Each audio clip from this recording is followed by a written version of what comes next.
அனைவருக்கும் வணக்கம் and welcome to Spice Top with Vishnu. இன்னைக்கு நம்ம சேனல்ல குடமிளகாய் யூஸ் பண்ணி ஒரு டிஃப்ரெண்டான ஒரு கிரேவில எப்படி செய்யறதுன்னு பார்க்க போறோம்.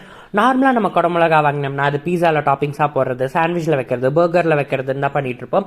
பட் இப்போ வந்து பாத்தீங்கன்னா ஒரு சூப்பரான கிரேவி செய்ய போறோம். ஸோ இந்த கிரேவி செய்யறதுக்கு ஃபர்ஸ்ட் வந்து பாத்தீங்கன்னா ஒரு மிக்சி ஜார்ல பெரிய வெங்காயம் வந்து பாத்தீங்கன்னா ஒரு சின்ன சைஸ் பெரிய வெங்காயம் ஒன்றும், ஒரு கால் கொடை மிளகாயும், ஒரு பச்சை மிளகாய், ஒரு மீடியம் சைஸ் தக்காளி, ஒரு 2 துண்டு அளவு வந்து பாத்தீங்கன்னா பட்டை, ஒரு டீஸ்பூன் அளவு கசகசா, அதுக்கப்புறமா ஒரு கைப்பிடி அளவு தேங்காய் சேர்த்துட்டு தேவையான அளவு தண்ணீர் வந்துட்டு சேர்த்துக்கோங்க. அந்த கடாயில 3 டேபிள் ஸ்பூன் அளவு எண்ணெய், 6 to 7 பல் அளவு பூண்டு, ஒரு வரமிளகாய் சேர்த்துக்கோங்க. பூண்டு நல்லா குக் ஆகி அந்த பூண்டினுடைய மனம் வந்ததுக்கு அப்புறமா நம்ம வெட்டி வச்சிருக்க ஒரு பெரிய வெங்காயம் வந்துட்டு இதில் சேர்த்துக்கோங்க. பெரிய வெங்காயம்லாம் குக் ஆகி அந்த கண்ணாடி பதம் வந்ததுக்கு அப்புறமா நம்ம வெட்டி வச்சிருக்க மிச்சம் இருந்து, அதாவது அரைச்சது போக மிச்சம் இருக்கும் இல்லைங்களா குடமிளகா, அந்த குடமிளகாய் சேர்த்துக்கலாம். நீங்கள் குடமிளகா அரைக்கிறதும் போடுறதும் வந்துட்டு உங்களுக்கு ஏற்ற மாதிரி நீங்கள் அது வந்து போட்டுக்கலாம். இவ்வளோதான் அரைக்கணும், இவ்வளோதான் இதில் வெட்டி போடணும்ல எந்த அவசியமும் இல்லை. குடமிளகாய் சேர்த்து ஒரு 3 to 4 நிமிஷம் ஹை ஃப்ளேமில் அது குக் ஆனதுக்கு அப்புறமா ஒரு தக்காளியை வந்துட்டு பொடிப்பொடியாக நறுக்கி சேர்த்துக்கோங்க. தக்காளியினுடைய தோலெல்லாம் நல்லா சுருளை வெந்து வந்ததுக்கு அப்புறமா நம்ம மசாலா பொருட்கள் சேர்த்துருக்கோம்.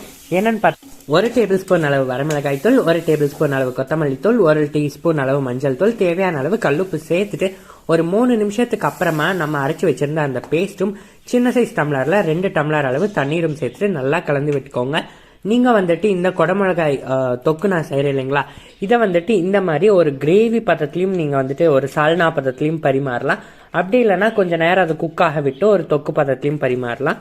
நம்ம அரைச்சி வச்ச பேஸ்ட்டும் தண்ணீரும் சேர்த்து இப்போ கிட்டத்தட்ட ஹை ஃப்ளேமில் 3 நிமிஷம் வச்சுருக்கோம்.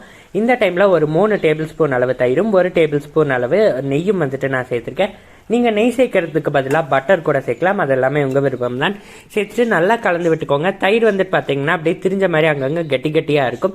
ஸோ அது எல்லாத்தையும் கரண்டி வச்சு நல்லா தேய்ச்சி விட்டுட்டீங்க அப்படின்னா அது நல்லா கம்பைன் ஆகி மிக்ஸ் ஆயிரும். இப்போ கிட்டத்தட்ட பார்த்தீங்கன்னா ஒரு 5 நிமிஷம் ஆயிருக்கு. நம்ம சேர்த்துன தண்ணீர் எல்லாமே வந்துட்டு பார்த்தீங்கன்னா கொஞ்சம் கொஞ்சமாக வந்துட்டு அப்படியே சுண்டி வந்துட்டே இருக்கு. இந்த டைமில் வந்துட்டு பார்த்தீங்கன்னா முடிஞ்ச அளவு மீடியம் ஃப்ளேமில் வச்சுக்கோங்க. ஏன்னா ஹை ஃப்ளேமில் வச்சிங்கன்னா தீஞ்சு போறதுக்கான வாய்ப்பு நிறைய இருக்கு. நீங்க ஒரு அடிகனமான பாத்திரம் எடுத்துருக்கீங்கன்னா ஹை ஃப்ளேம்ல வைக்கலாம். இப்படியே கலந்து லோ ஃப்ளேம்லயும் ஒரு மீடியம் ஃப்ளேம்லயும் மாத்தி வச்சுட்டே இருந்தீங்கன்னா ஒரு 10 நிமிஷத்துலேயே வந்துட்டு பாத்தீங்கன்னா சூப்பரான கேப்சிகம் தொக்கு வந்துட்டு தயாராயிரும். இதனுடைய டேஸ்ட் வந்துட்டு பாத்தீங்கன்னா ஒரு சால்னா மாதிரி வச்சு சாப்பிட்றத விட இந்த மாதிரி தொக்கா செஞ்சு சாப்பிடும்போது டேஸ்ட்டுமே அதிகரிச்சிருக்கும்.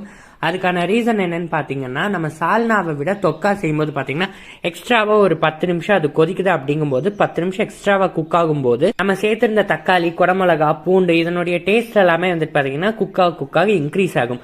ஸோ அப்போ உங்களுக்கு சாப்பிட்றதுக்கு ரொம்ப ரொம்ப சூப்பராக இருக்கும். கண்டிப்பாக நீங்களும் இந்த ரெசிபியை ட்ரை பண்ணி பார்த்துட்டு எப்படி வந்திருக்குன்னு சொல்லுங்க. தேங்க்ஸ் ஃபார் வாட்சிங். நன்றி, வணக்கம்.